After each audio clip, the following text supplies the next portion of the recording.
You know, it's an extraordinary thing that human beings spend so much of their lives chasing an answer to a question that cannot be asked without dissolving the one who asks it. Who am I? What am I really?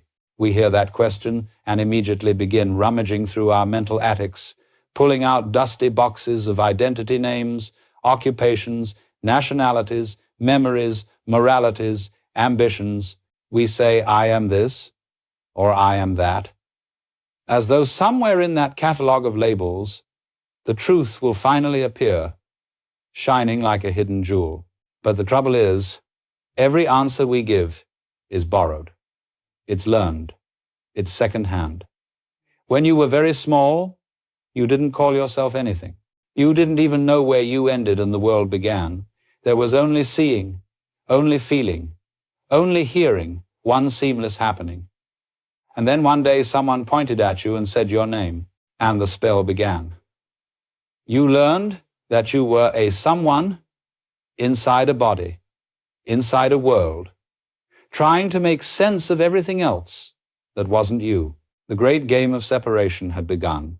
Now, of course, this game isn't a mistake. It's not as though God blundered and we're here to fix it. It's a divine game of hide and seek, or as the Hindus say, Leela, the play of consciousness. The universe hides from itself in order to find itself, and it does so with the greatest artistry imaginable, because what joy is there in finding something that was never hidden? So the one plays at being the many, the infinite curls up into the finite, and pretends to forget its own face only to rediscover it in astonishment. So when you ask, who am I? Understand that the question itself is part of the dance. The I that wants an answer is the very illusion under investigation. It's like a candle trying to illuminate its own flame. The moment you ask sincerely, the question begins to unravel the questioner. For in looking for yourself, you discover there isn't a self as a thing, there is only the looking itself, the awareness in which all experiences appear. But, you see, we've been trained to believe that awareness must belong to someone. We imagine it as a possession, my awareness, my consciousness. Yet when you turn inward to find the owner, all you find are sensations, thoughts, feelings, none of which stay, none of which can be pinned down as you. So where is the owner? You search every corner of the mind and come up empty-handed, like a cat chasing its own tail. The more it spins, the dizzier it gets. And this, my friends, is the first crack in the cosmic joke. Because the moment you stop trying to catch the self, you realize you've been the motion all along. The search was never leading to a discovery. It was the dance itself. You, as consciousness, were pretending to be a seeker so that you could enjoy the thrill of seeking. You see, the great sages were never urging you to find yourself. They were inviting you to stop losing yourself in the idea that you're someone who needs to be found. The self you imagine is like a mask, a role in a marvelous play. The Greek word for mask is persona, and through that persona, the sound, the sonus of the universe speaks. You are the mask God wears when he wants to say hello. But somewhere along the line, we became so captivated by the role that we forgot we were acting at all.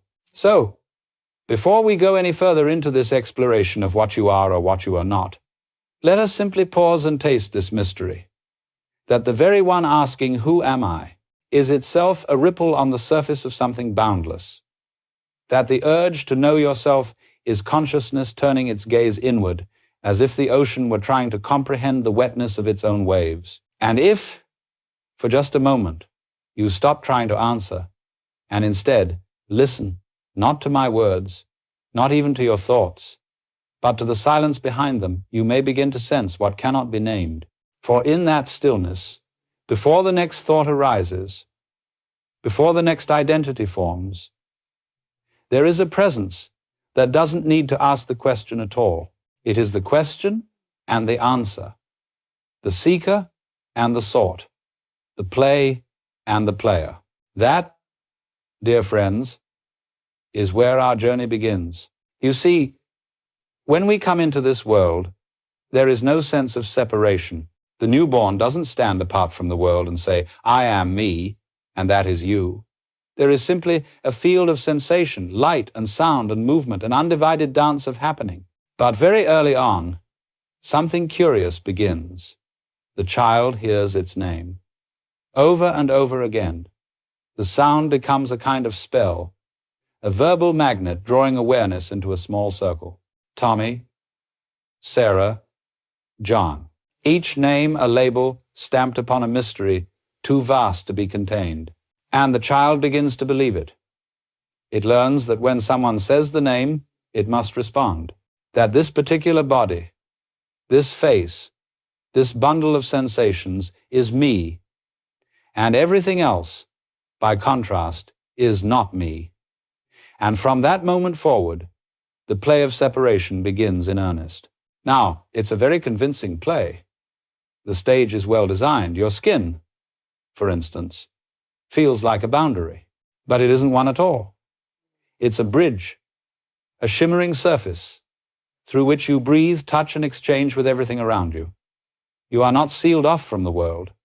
You are porous to it. You are the universe peering at itself through a pinhole, pretending that the view through this tiny aperture is the whole story. But then society comes in and strengthens the illusion. It whispers to you that you must become someone. It gives you a name, a nationality, a gender, a religion, a resume, as though the infinite could be summarized on a business card. You are trained to play your part, to strive, to achieve, to compete, to win, to defend. And soon enough, you begin to mistake the mask for the face beneath it. We are all taught, you see, to identify with our thoughts, those private murmurs that never seem to stop. We think the voice in the head is who we are, but that voice is just a commentary, a nervous narrator who believes it's running the show. It says, I must improve, I must survive, I must control. Yet if you watch closely, that I is as fleeting as a thought itself. It appears, speaks, and vanishes, replaced by the next one. But oh, how seriously we take it. We build entire civilizations upon this phantom I.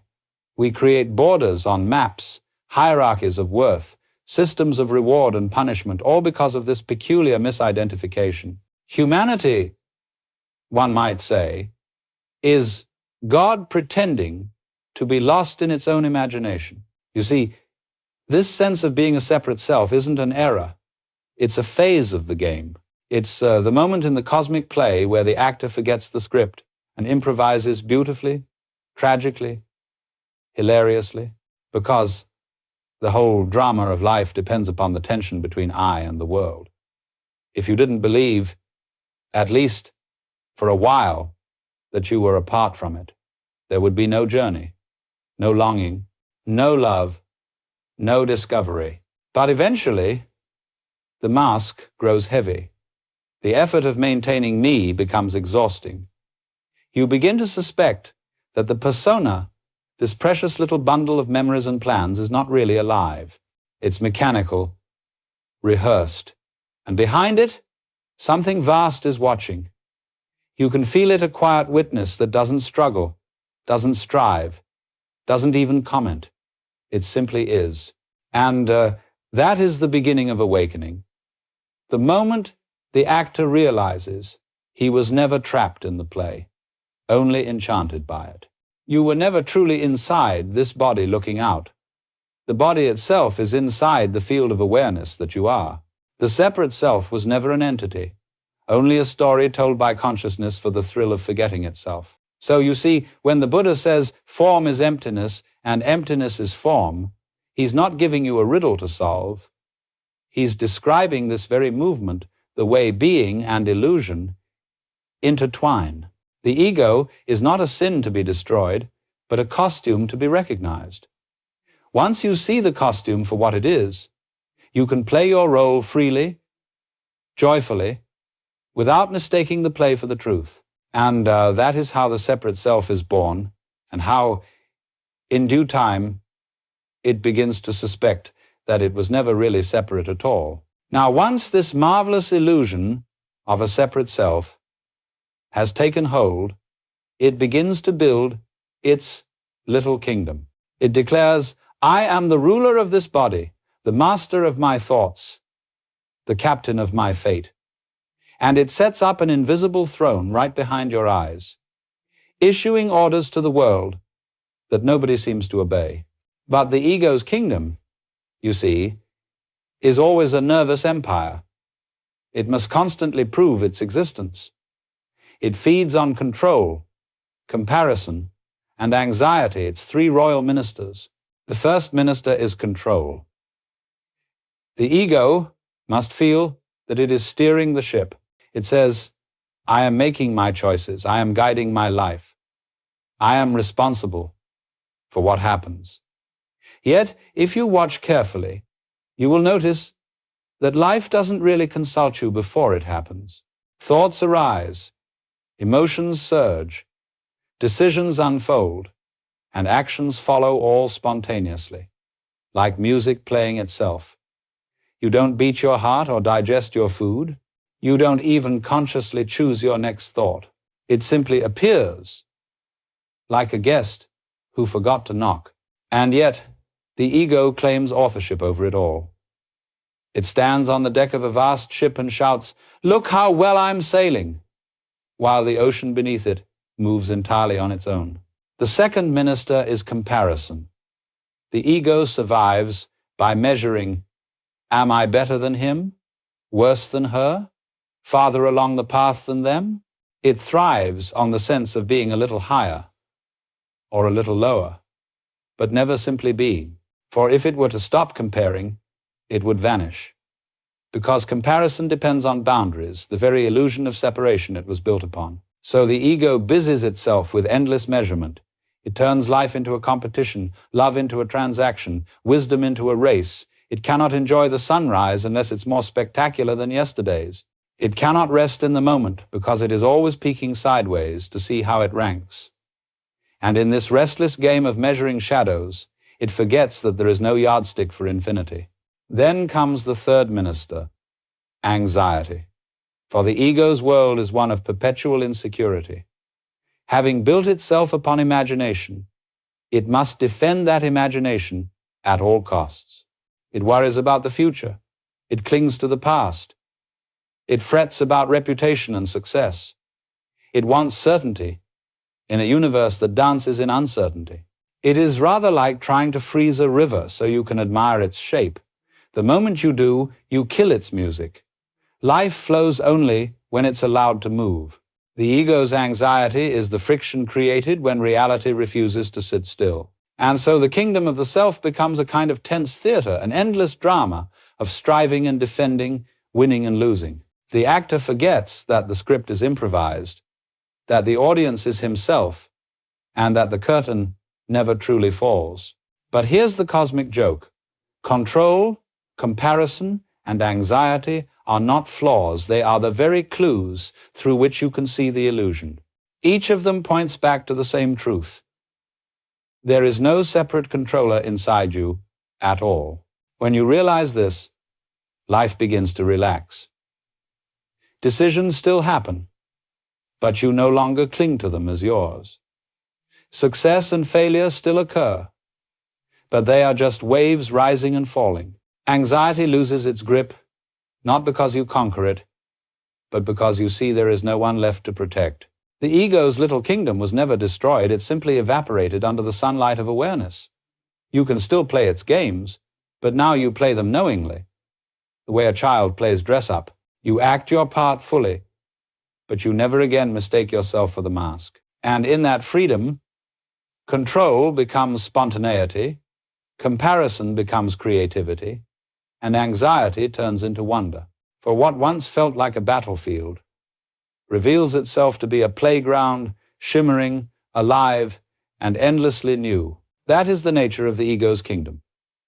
It is magnificent, anxious, and entirely imaginary, a dream dreamt by consciousness for the joy of waking up. You know, there comes a most extraordinary moment in a person's life when the whole game suddenly reveals itself.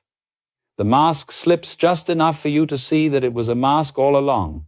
And in that instant, whether it comes through meditation, heartbreak, laughter, or a quiet afternoon when the wind happens to be blowing just right, you see through the magnificent hoax. The great discovery is not that the self is bad or wrong, but that it was never there in the way you thought.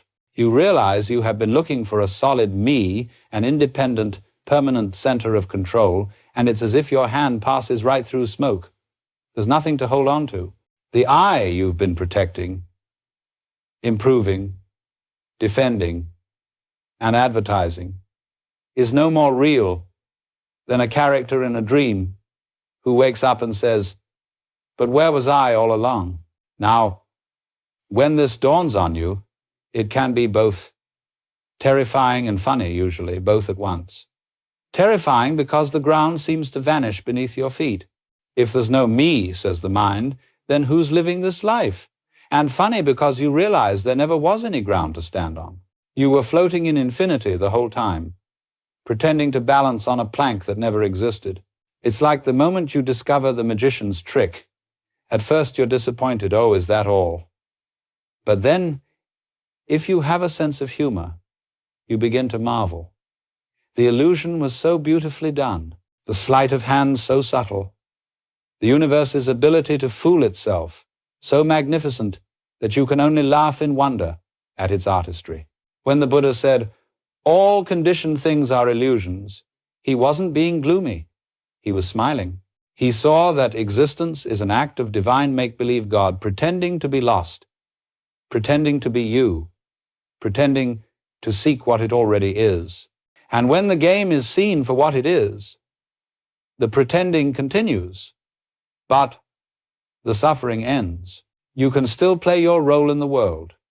You still wake up in the morning, pay your bills, feed your cat, and say your name when someone asks who you are. But deep down, you no longer believe the act. It's like an actor who knows he's in a play he can now perform with real freedom. Because when you know it's play, you can give yourself to it completely. The tragic actor takes his role too seriously. He forgets that he can step off the stage. The awakened actor knows the stage is a circle, not a prison. Every death is a curtain call. Every rebirth, a new act. So when I say seeing the hoax, I don't mean exposing it with cynicism. I mean seeing through it with love. The ego, after all, is not your enemy. It is consciousness dressing up for the masquerade. The mistake isn't that we play the game. The mistake is that we forget it's a game. And this is why awakening is always accompanied by laughter. Not mocking laughter, but the kind that bursts from your belly when something too beautiful to describe suddenly makes perfect sense. You laugh because you realize you've been chasing your own tail across lifetimes. You've been the seeker and the sought, the question and the answer, the mask and the face, and then a great peace descends. Because what was lost was never truly missing. What you were seeking was what was doing the seeking all along. You find that you cannot even say, "I see through the hoax," because that would imply there's still someone separate doing the seeing. Instead, there is only seeing itself, vast, luminous, effortless, and from that moment on, though the play continues, though the mask remains, though the name still echoes, when called something deep within knows, the laughter never leaves you. You can work, love, and grieve, but the seriousness is gone. You've uncovered the great secret. The self was never a problem to be solved, but a story to be enjoyed. So when the hoax is seen, you do not stop playing, you simply play beautifully. Now, once you've seen through the hoax, something very curious happens. Life begins to move all by itself. It always did, of course. But now you finally notice. You discover that existence doesn't need a manager. There is no little man or woman inside your head pushing buttons and pulling levers. There never was. The ego imagines itself to be the conductor of a grand symphony, sweating to keep every instrument in time. But when the baton falls from its hand, the music doesn't stop. The orchestra was never waiting for orders. The whole performance is self-conducting, self-playing, like the wind in the trees or waves upon the shore. You see, most of our anxiety comes from this false idea of authorship. We think, I must choose correctly, I must control my destiny, I must not make mistakes. And so we live in perpetual tension, muscles tight, hearts guarded, minds busy, spinning endless what-ifs. But when you look deeply, you find that choice, decision, thought, and action all arise from nowhere. They simply happen. Watch closely the next time you make a decision.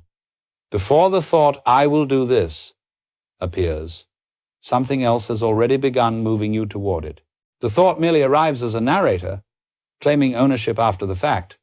The body reaches, the mind describes, and the ego stamps it with its name like a bureaucrat signing documents it never wrote. Yet everything that truly lives moves without calculation. The bird doesn't plan its flight pattern. The tree doesn't schedule its blooming. Your heart doesn't hold a board meeting before it beats.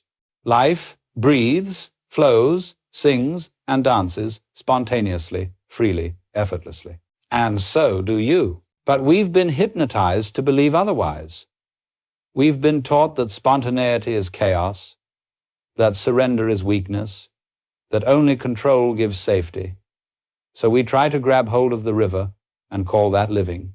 And then we wonder why our hands are always empty and our hearts always tired. To live without a controller is not to drift aimlessly. It's to trust the current that's already carrying you.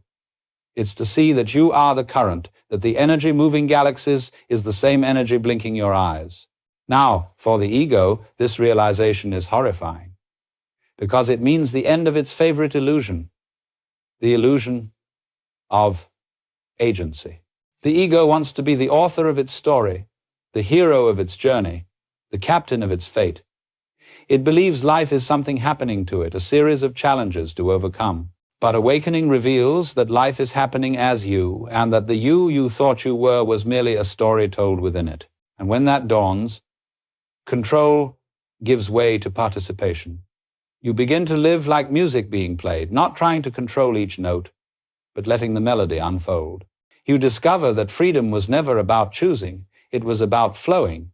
This is why great artists, musicians, and athletes often describe a moment when something else takes over. They say, it just played through me. And indeed it did. The universe was playing itself. And for a moment, the ego stepped aside and watched in awe. To live this way is not irresponsible. It is the only true responsibility to respond to the moment appropriately.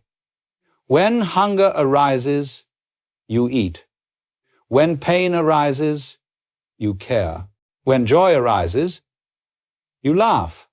There's no longer a separate self deciding what to do. There is only life responding to itself in perfect timing. And it's astonishing, really, how peaceful it becomes. The constant mental chatter begins to quiet, because there's nothing left to argue about. The inner voice that said, you must do better, you must fix this, you must control that, begins to fade like a radio losing signal.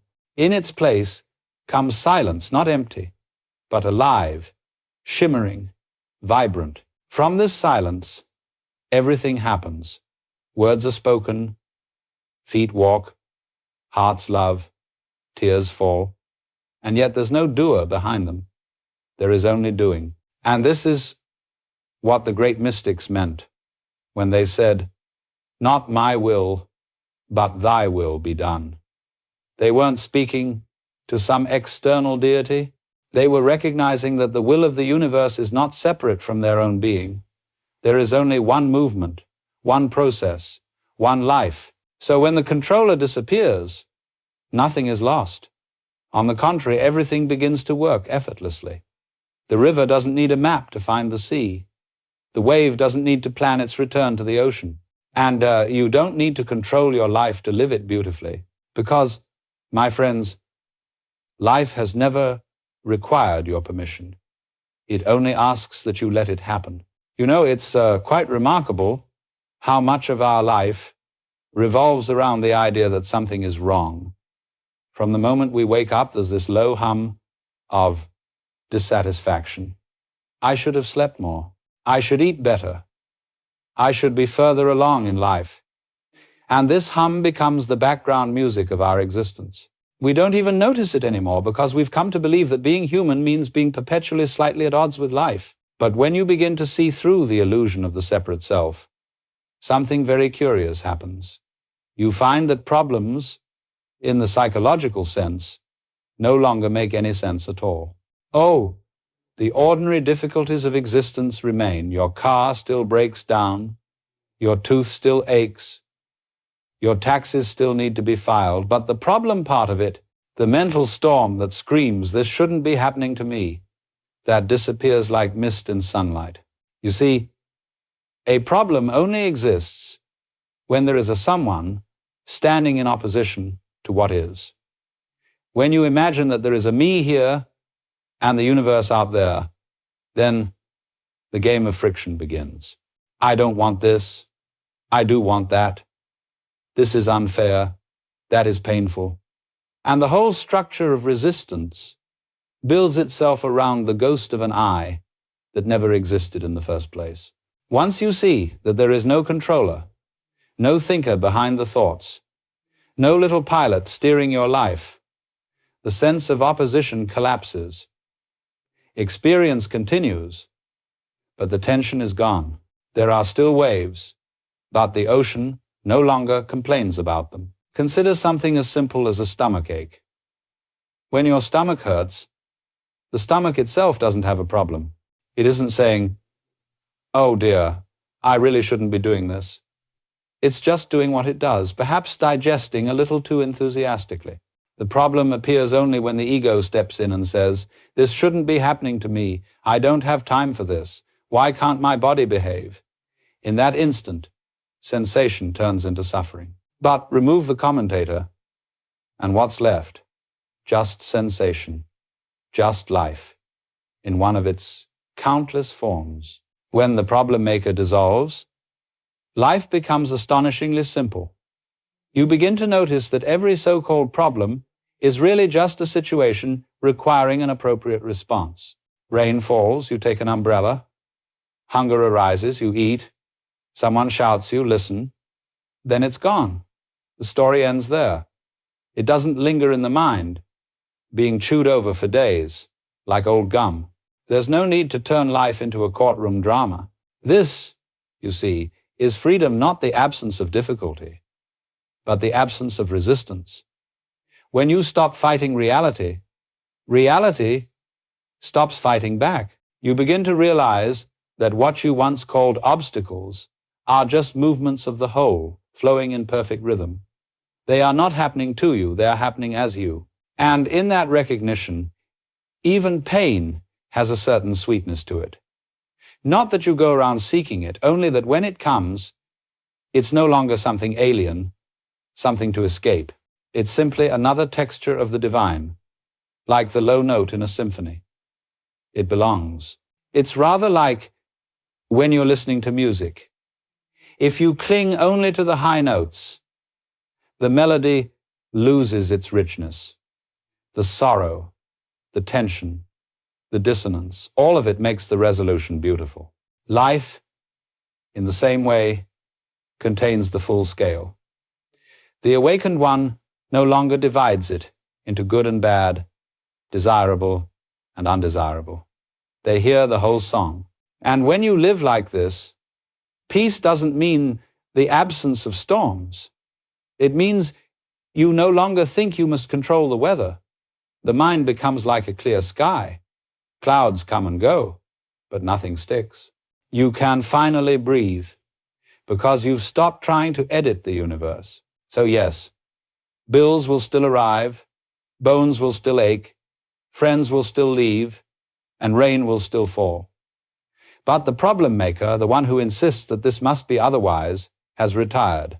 And in its place, there is only awareness, vast, quiet, and accepting everything as part of its own unfolding. When this is seen, you discover something quietly astonishing.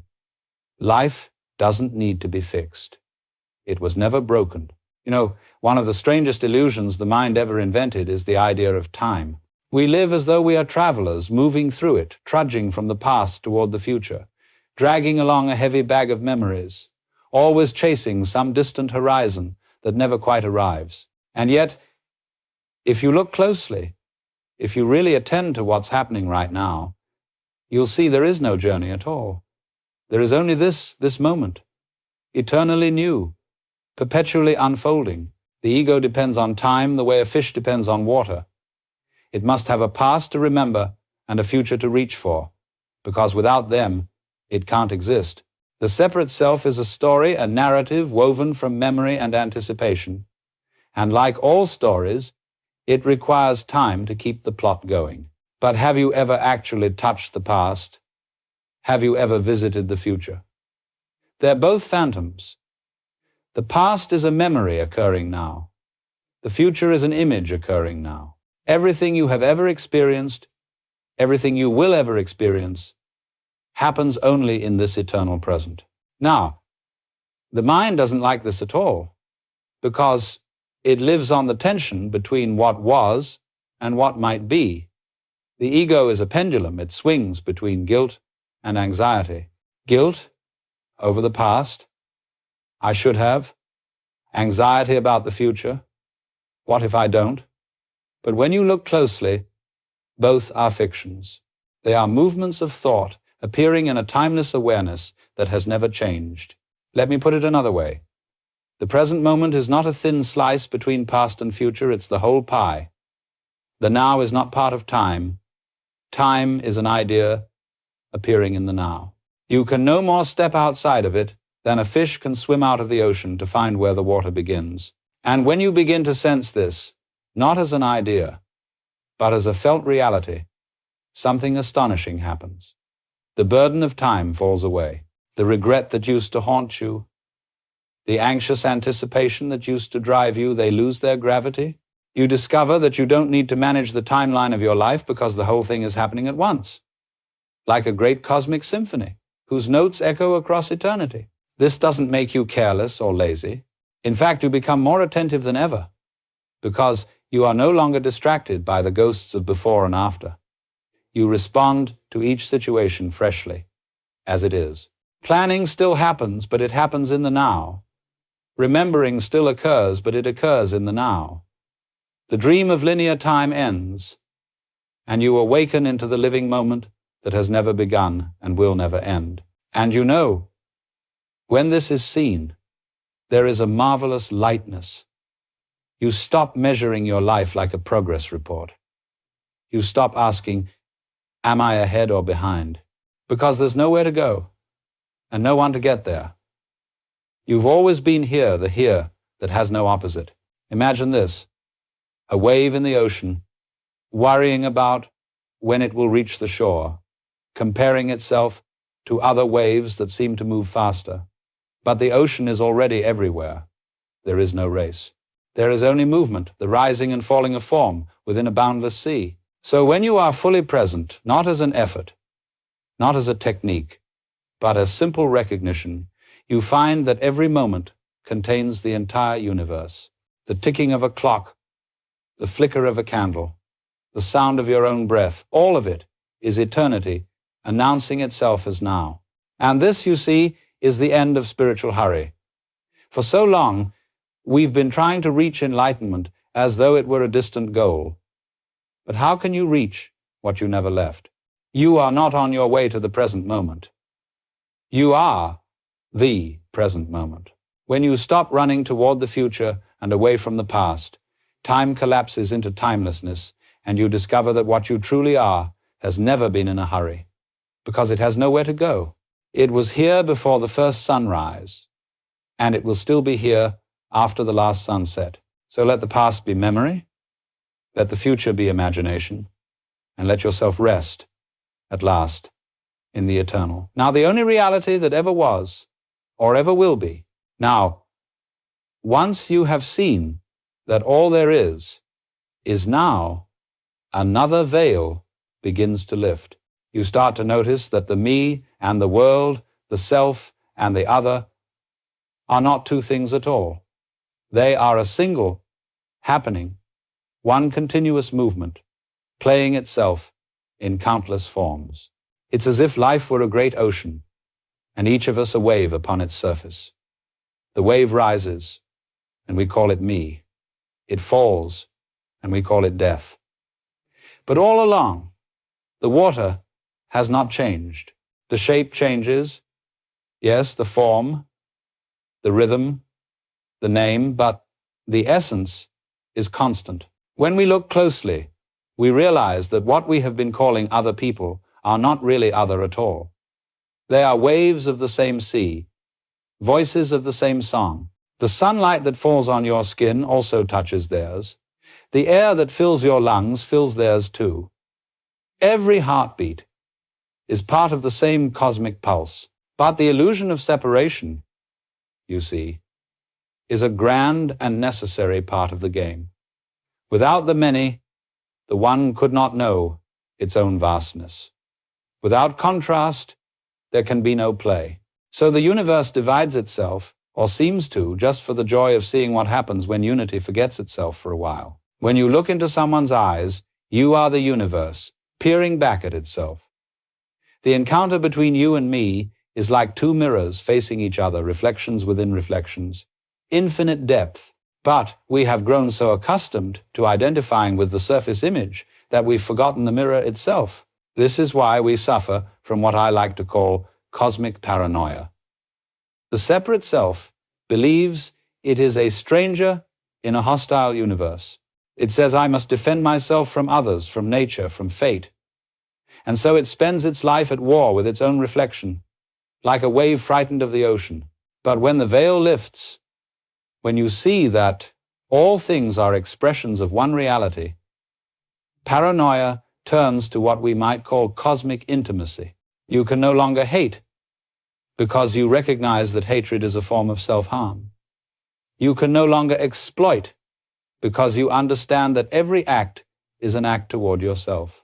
Compassion ceases to be a moral duty and becomes as natural as breathing. Just as your right hand does not fight your left, the awakened mind does not see enemies, only variations of itself. You still see differences, of course, mountains and rivers, men and women, laughter and tears, but these are the rhythms of a single melody. The world is not made of things, it's made of relationships. And the dance of relationship is what we call reality. Now, to understand this, don't think about it too hard. You can't grasp unity by carving it into pieces. The truth of the one is felt, not thought.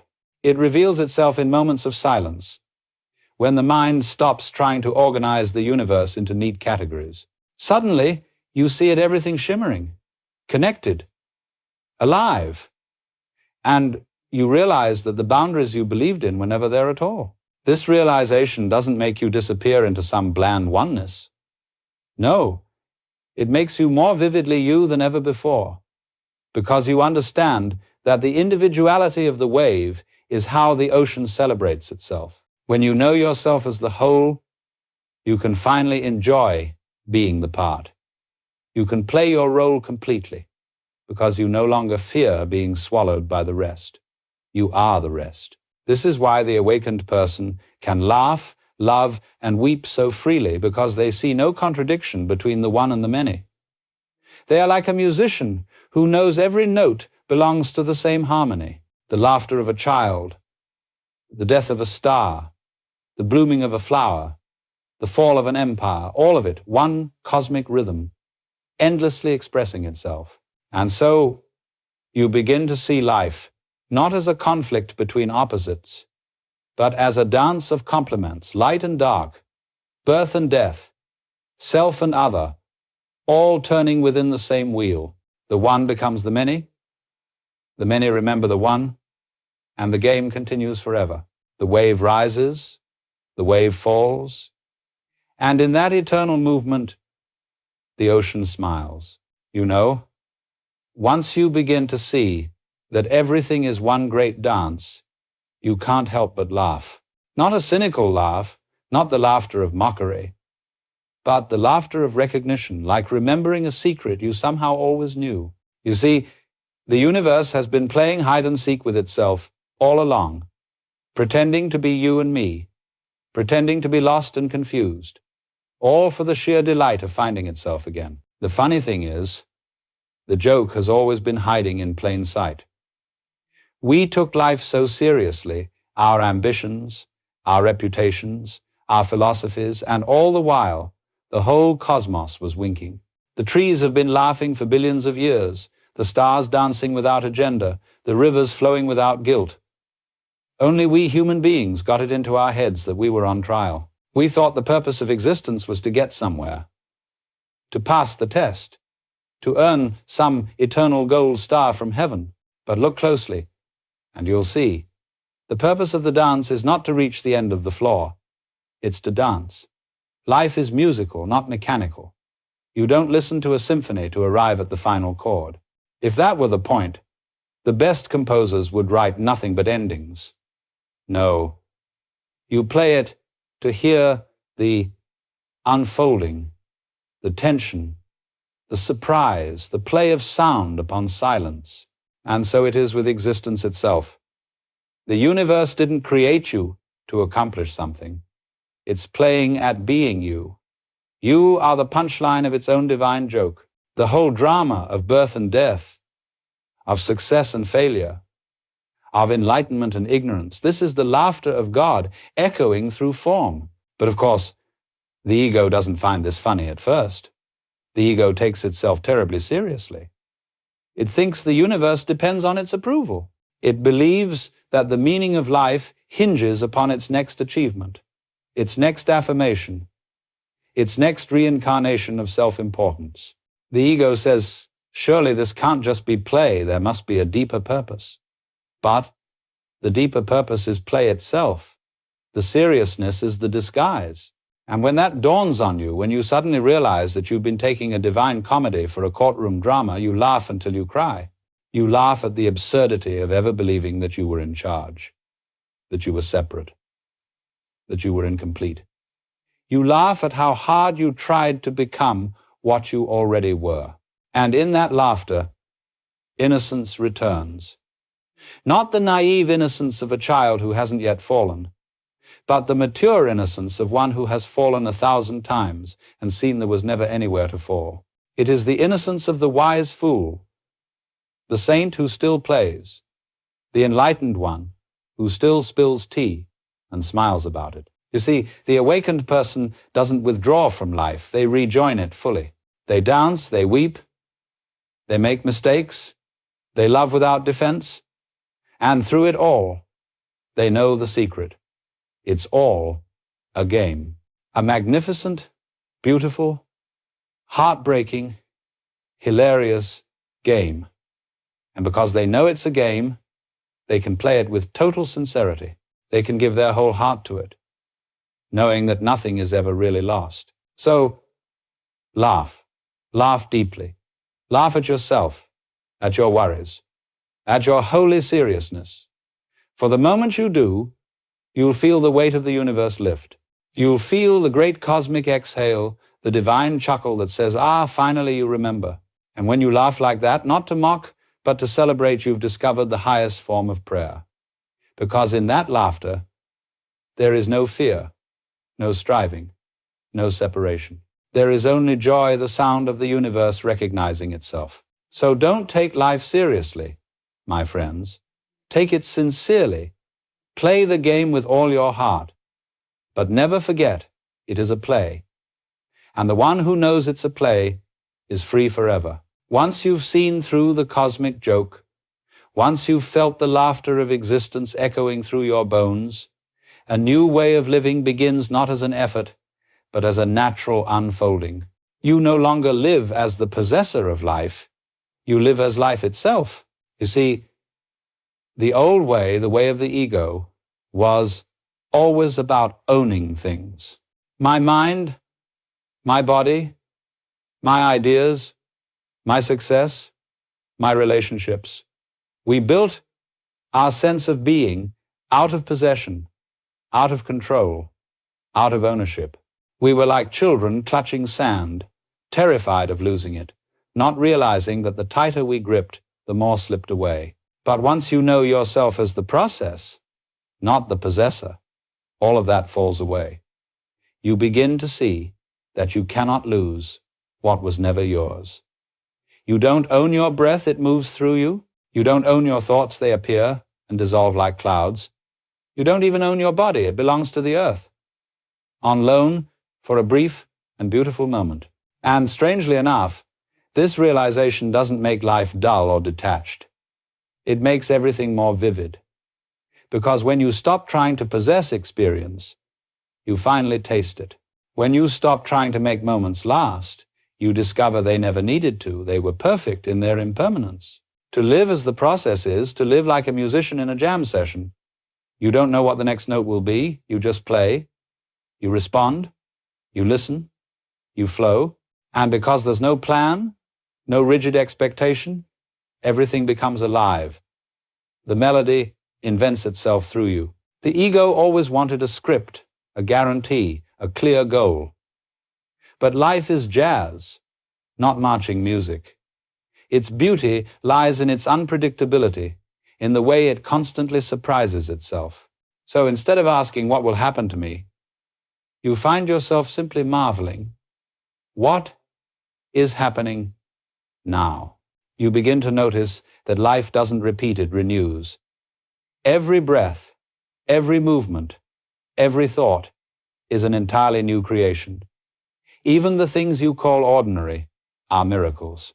The morning sunlight, the sound of footsteps, the warmth of a hand, all of it is the universe expressing itself freshly, never the same twice. And when you live like that, gratitude ceases to be an emotion you practice. It becomes the air you breathe. You don't need to try to be grateful, you are gratitude, because you see that everything is a gift you never had to earn. Living as process also transforms how you love. You no longer try to hold people. You let them flow through you like music. You love without chains, without the constant fear of loss, because you know the same life that looks through your eyes looks through theirs. Love becomes participation, not possession. It becomes a kind of dancing, meeting, parting, merging, returning, always complete, never clinging. And work, too, changes. You no longer labor to become something, to reach some imagined pinnacle. You act simply because action arises. You write, you build, you teach, you create, not to prove your worth, but because the universe is moving as you. And this is how it sings today. This is what the Taoists meant by wu-wei effortless action. It doesn't mean doing nothing. It means doing without forcing. It means letting what wants to happen, happen. It's the same intelligence that makes grass grow and stars shine, guiding your every movement. You see, when you let go of ownership, you don't become passive, you become transparent. Life flows through you unimpeded. You become like a clear window through which light passes freely. And in that transparency, something miraculous happens. You discover that you've always been home. There was nowhere to go, nothing to gain, nothing to defend. You were never meant to possess life. You were meant to be it. And when you realize that, living becomes art. Every gesture, every breath, every word is part of a cosmic choreography, improvised, spontaneous, and utterly complete. So stop trying to be the author of the story. You were never the writer, only the page. Let the ink flow. Let the dance move. Let the song sing itself. For the miracle of existence is not that you live it, but that it is living you. You know, when you have seen that you are the process, not the possessor, something beautiful and terrifying happens. The old me begins to die, not in a violent way, not as a punishment, but as a gentle fading, like the dissolving of mist when the morning sun rises. the phantom of control, the ghost of separateness, the anxious voice whispering, I, it all begins to quiet down, and in its place there is silence, vast, open, effortless. This is what is meant by the death of the ego. It is not the destruction of the person, not the annihilation of individuality. It is simply the recognition that the person was never who you were. The ego dies because it was never alive. It was a story, a temporary costume, a dream of limitation. And when you awaken, the dream ends not because you forced it, but because it has served its purpose. And what is born in its place is not something new. It is what has been here all along, awareness itself, the quiet witness of every joy and every sorrow, the light in which all shadows appear. It was never touched by your triumphs or your failures, never aged, never worried, never doubted. It was only pretending to forget itself, so that it could rediscover its own infinity through you. When this dawns, fear falls away like autumn leaves. You realize that death itself is part of the dance, not the opposite of life, but its rhythm. Birth and death are two sides of one motion, one breath. You were never born as a fragment, and you will never die as one.